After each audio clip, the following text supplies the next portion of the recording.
Hey, it's Priscilla, your real estate broker in GTA. I just got the Toronto real estate board market report. Let's see how the market performed in March. If you watched my February video, you probably remember we saw a historical record of 1.05 million for average sold price across the whole Great Toronto area for all property types. Did the market continue such a growth? Let's take a look together. All right, so I use two graphs, the big one for March, the smaller one for a month ahead, February. We compare the big one to smaller one, we see the change from month to month. Then for 5 indicators, we're gonna pay attention to. Every single one of them, we have a percentage underneath. That is the change of the observation period comparing with same period of last year, 2020 March. All right, let's jump directly to average sold price. We continue to increase from February's 1.05 million to this month's 1.1 million. This is a historical high. The market continued another 4% growth after February's strong increase. So not just month to month, we had a high increase. Comparing with March last year, the increase is even more astonishing. It's almost 22%. You probably would say, oh, but that's because last year, March, we were hit by COVID. Actually, no. The lockdown only started from March 21st. The data in March actually was a peak for the first half year. Market only start to show decline starting from April. So this 22% is really standing on the shoulder of a giant already. Another attention-grabbing parameter is the transaction volume. So you can see we almost doubled from last year March, 90% increase. You can sense the market activeness.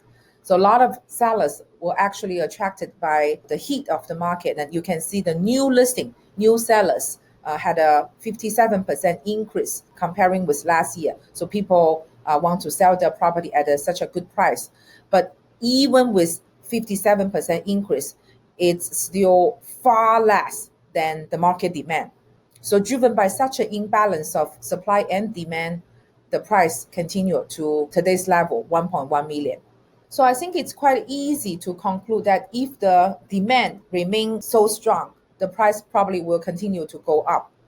In terms of different property type, all the property type remain the same active level starting from the second half of last year.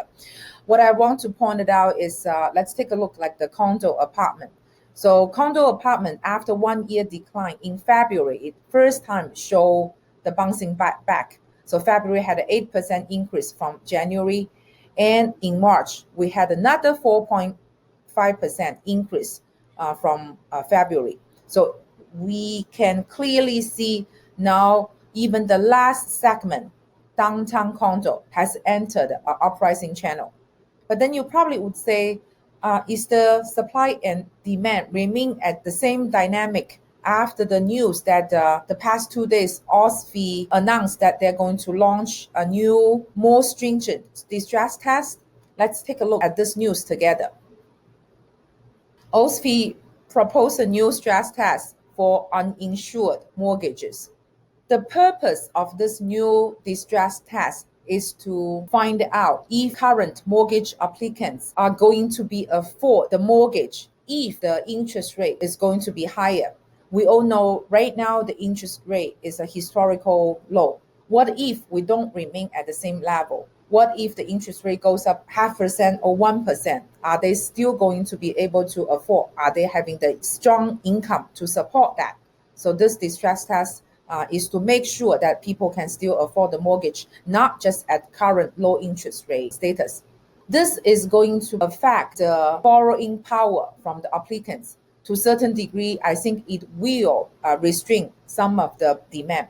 But because a lot of those purchases are actually purchasing for their own residence due to the strong influx of new immigrants and foreign students, I believe this distress test will have a limited impact. Or if it has an impact, because it's going to lower down the total amount of loan the impact probably will appear to be stronger on high absolute value properties than the entry-level properties, such as condo.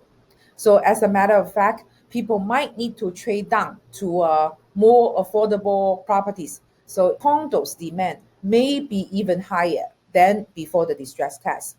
So once again, I encourage you, if you have recent needs for your own residence or for investment, downtown condo may be a good chance to really get in. One thing is it's just enter the beginning of the uprising channel. The second thing is the new distress test might push down some other properties demand into the entry level condo demand. All right, this is the end of this video. If you have any recent purchase plan, please feel welcome to talk to me. I can cater the property search for you to include those great value exclusive deals. Looking forward to connecting with you soon. Bye-bye.